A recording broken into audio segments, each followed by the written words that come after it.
Located off the coast of South America and in the southern Atlantic Ocean is the Falkland Islands. The Falklands are an almost treeless archipelago where sheep and penguins outnumber the people. It has little in the way of natural resources beyond fish and grass for grazing. Yet these sparsely populated islands have been the subject of several international disputes and even a war. Learn more about the Falkland Islands on this episode of Everything Everywhere Daily.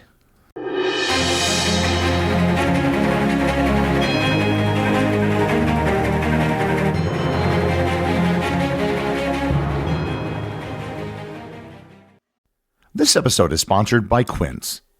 I don't think most people would consider me the most stylish guy. I don't really see the point in spending a ton of money to try to be fashionable. But with Quince, I can get high-end versatile pieces at prices that I can actually afford. All Quince items are priced 50 to 80% less than similar brands. By partnering directly with top factories, Quince cuts out the cost of the middleman and passes the savings directly onto you. And Quince only works with factories that use safe, ethical, and responsible manufacturing practices, along with premium fabrics and finishes. I recently got a set of Turkish bath towels from Quince that look great and feel great too. Indulge in affordable luxury. Go to quince.com/daily for free shipping on your order and 365-day returns. That's QUINCE.com/daily to get free shipping and 365-day returns. Quince.com/daily. Yeah, sure thing. Hey, you sold that car yet? Yeah, sold it to Carvana. Oh, I thought you were selling to that guy. The guy who wanted to pay me in foreign currency, no interest, over 36 months? Yeah, no. Carvana gave me an offer in minutes, picked it up, and paid me on the spot. It was so convenient. Just like that. Yeah? No hassle. None. That is super convenient. Sell your car to Carvana and swap hassle for convenience. Pickup fees may apply. In the big scheme of things, the Falkland Islands aren't that important on the global stage. They aren't very big. If it was a country, it would be slightly bigger than Jamaica and slightly smaller than Montenegro. It isn't strategically located with regards to shipping lanes or flight routes. There are no important minerals that are mined on the island. There is little in the way of agriculture, and there has never been a drop of oil or gas that has been extracted. Supporting and supplying the island requires a Herculean logistical effort, as everything has to be sent from the other end of the globe. Nonetheless, for well over 200 years, the Falklands have been a highly contested parcel of land. How did such a rather unimportant set of islands in the South Atlantic become so highly disputed? Well, let's start at the beginning, and by the beginning, I'm talking 500 million years ago. If you look at a map, you would probably guess that the Falklands was once part of South America. And it's a totally reasonable guess. And you'd also be wrong. The Falklands are geologically more closely related to Africa. The Falkland Islands were once part of Gondwana, the massive supercontinent that included South America, Africa, Antarctica, and Australia. Around 500 million years ago, the region that would become the Falklands formed as part of the Cape Fold Belt, which is now mostly found in South Africa. During the Jurassic period, about 180 million years ago, Gondwana began to break apart due to plate tectonics. The Falkland Islands are believed to have rotated by 120 degrees as they drifted away from their original position near what is now South Africa. By 130 million years ago, during the Cretaceous period, the islands had moved to their current location in the South Atlantic Ocean. Now fast forward about 130 million years. The Falklands, as far as we know, never had any native people who lived there. When the Europeans arrived, there was no one there, and there has never been any evidence found of any pre-Columbian human settlement. There is debate as to if the native people who lived in Patagonia might have known about the islands or even visited, but if they did, they didn't leave any lasting presence. Normally, when I go over the European discovery of an island, it's just a list of various explorers who first observed, documented, and landed on the island. I'm going to do that here too, but in this case, these early explorers and settlers aren't just a historical footnote. They play an important role in the current claims to the island today. The first European who may or may not have seen the islands was Ferdinand Magellan, who in 1520 may have sighted the islands during his circumnavigation of the globe, although there's no confirmed record, although he would have been the first person who could have seen them. In the 1540s, the islands possibly appeared on Spanish maps, although it's unknown if it was actually the Falklands or just bad 16th century mapmaking. It wasn't until 1592 when English navigator John Davis, sailing aboard the ship Desire, is believed to be the first European to have a confirmed sighting of the Falkland Islands. 8 years later, in 1600, a Dutch sailor, Siebold de Wert, recorded seeing the islands, naming them the Siebold Islands.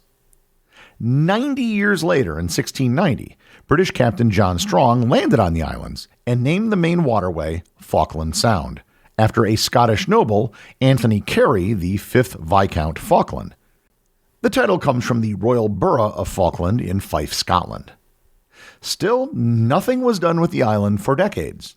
But 74 years later, it began to get a lot of attention, and this is where things begin to get messy. In 1764, French explorer Louis-Antoine de Bougainville established a settlement at Port Louis on East Falkland, naming the islands Île Malouine after the port of St. Malo in France. The island of Bougainville in Papua New Guinea and the Bougainvillea flowering plant are both named after him. The very next year, in 1765, the British, unaware of the French presence, claimed the islands, with Commodore John Byron establishing a settlement at Port Egmont on Saunders Island. In 1767, France ceded its settlement to Spain, which then renamed Port Louis to Puerto Soledad. Spain now controlled the islands under the viceroyalty of the Rio de la Plata. The viceroy of the Rio de la Plata covered most or some of the current countries of Argentina, Chile, Bolivia, Paraguay, and Uruguay. When Spain took control of the islands from France, they Hispanicized the French-named Île Malouine to Islas Malvinas. In 1770, Spanish forces expelled the British from Port Egmont, nearly leading to war between Spain and Britain. War was avoided when, the next year, in 1771, British and Spain reached an agreement allowing the British to return to Port Egmont, although Spain still claimed sovereignty. Then in 1774, the British voluntarily abandoned Port Egmont due to financial constraints, but left behind a plaque claiming sovereignty. Because nothing is better at establishing sovereignty over a land than a plaque. The Spanish continued with a very minor presence on the island until 1811, when they abandoned Puerto Soledad, leaving the islands unoccupied.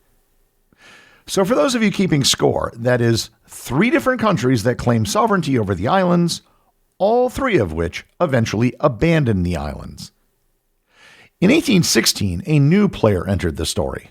The newly independent United Provinces of the Rio de la Plata, which we would later know as Argentina, claimed all of the Spanish territories in the South Atlantic. In 1820, the Argentines sent an American, David Jewett, commander of the frigate Huronia, to claim the islands on behalf of Argentina.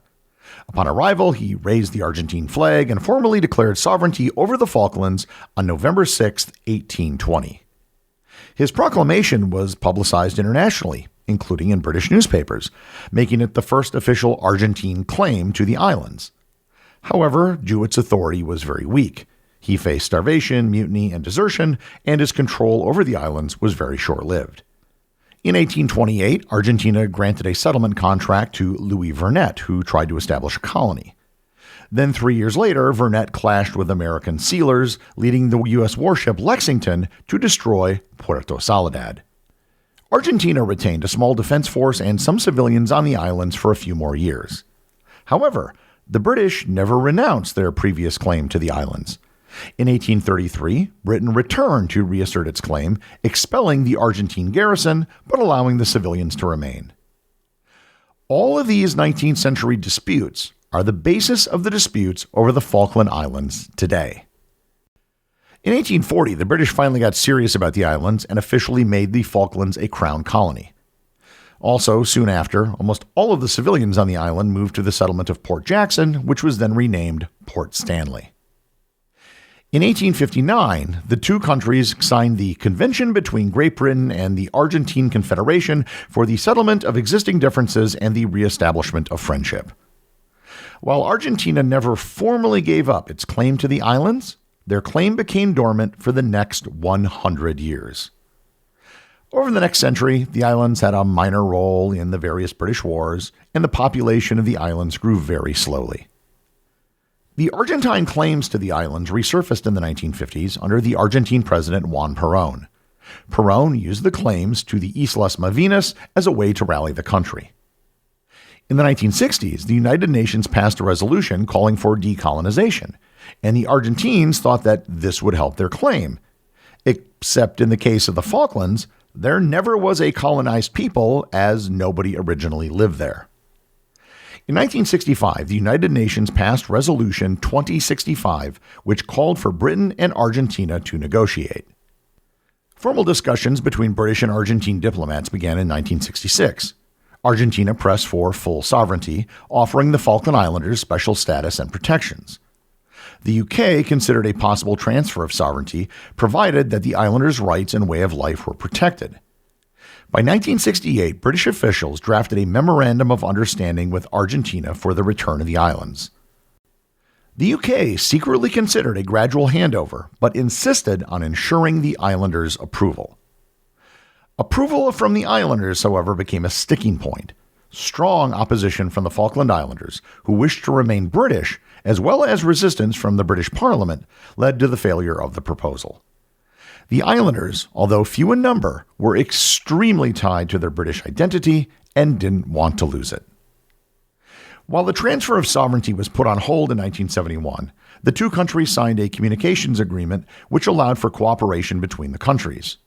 Direct flights between Buenos Aires and the Falklands were established via the Argentine airline LADE. Argentina provided medical, postal, and fuel services to the islands as well. Argentine officials also began increasing their presence in the islands, which concerned many locals. While differences remained, things were cordial and the two countries were working together. Everything changed in 1976 when the Argentine military launched a coup d'etat against President Isabel Perón. Talks between the two countries were renewed in 1977, and in 1979, when Margaret Thatcher became Prime Minister of the UK, believe it or not, her administration considered turning the Falklands over to Argentina as a cost savings measure. General Leopold Galtieri became president of Argentina on December 22, 1981. By early 1982, Galtieri and the Argentine military junta were facing mounting political and economic instability. Argentina was suffering from hyperinflation, rising unemployment, and a deep economic recession. Public frustration with the military regime was growing, and the junta needed a distraction from its failures that could serve as a unifying national cause. On April 2, 1982, the Argentine military dictatorship invaded the Falkland Islands, claiming sovereignty. I'm not going to give a full retelling of the war, as I will leave that for a future episode, but Galtieri and the junta made several critical errors. First, they assumed that Britain wouldn't respond militarily. They thought that they were a declining global power and couldn't respond if they wanted to. Galtieri also believed the United States would remain neutral or even support Argentina because Argentina was a Cold War ally of the U.S. The problem was that the U.S. was an even bigger ally of the British. On June 14, 1982, the British forces defeated Argentina, forcing its surrender after intense battles. 649 Argentines and 255 British were killed in the war. Argentina suffered political instability, leading to the fall of the military dictatorship. The war led to significant changes in the Falklands. In 1983, Britain granted full British citizenship to Falkland Islanders, and in 1985, the Falklands Constitution was introduced, giving self-governance to the islanders. In 1990, Argentina and Britain restored diplomatic relations, but Argentina continued to claim sovereignty over the islands. Every map you see in Argentina has the Islas Malvinas on it, as does the back of every Argentine passport.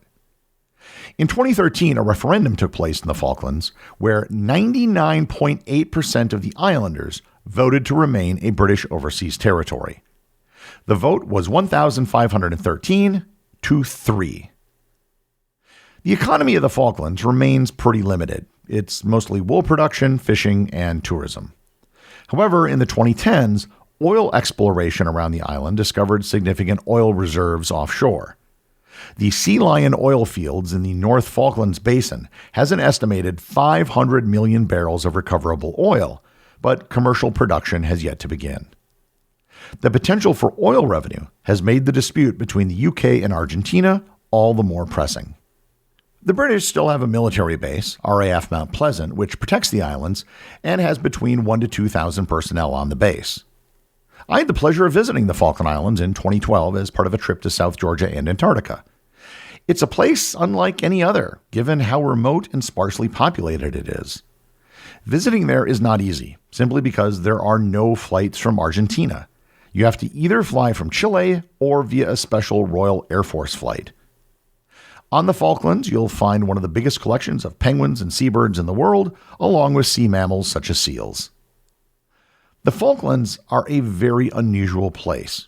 They're a set of islands that probably have been abandoned more than any other because of their lack of economic value. Yet today, they're one of the last contested regions on the planet. The executive producer of Everything Everywhere Daily is Charles Daniel. The associate producers are Austin Oetken and Cameron Kiefer. Today's review comes from listener Rebel Melcom over on Apple Podcasts in the United States. They write, "Best podcast for curious minds." Hi, Gary. I'm Malcolm. I've been listening to your podcast for 2 years now, ever since the Gunung Padang episode was first released. Your podcast has always been the best thing for me to start my day with. My voraciously curious mind is always eager to learn about the subjects you discuss, including stuff I've never even heard before. You've inspired me to travel the world on my own one day, potentially. Plus, you make math fun, which is great considering that's something I struggle with. Thank you for educating me. This podcast is always a treat. Well, thanks, Malcolm. You definitely owe it to yourself to travel extensively at some point in your life. You don't have to spend as much time on the road as I did, but even a 3-month extended trip at some point can be life-changing. Remember, if you leave a review or send me a boostagram, you too can have it read on the show.